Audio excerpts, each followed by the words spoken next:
Поогорчен сум од општата ситуација. Првин дезертер не може да биде министер за одбрана, второ ги понижуваат бранителите во секој поглед.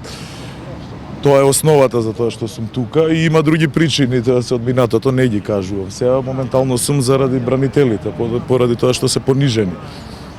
Како политичка партија, меѓутоа сум македонец кој сака да живее во нормална држава и моите деца да живеат во таква држава да имаат перспектива.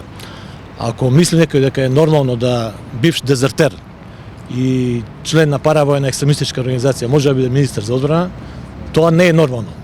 Може ли некој да замисли во Велика Британија да бивш припадник на ИРА да стане некаков функционер во Министерство за одбрана на Велика Британија или еве поблиску од соседството бивш припадник на војската на Српска крајна да биде некој функционер, не дај Боже министер во Хрватското Министерство за одбрана.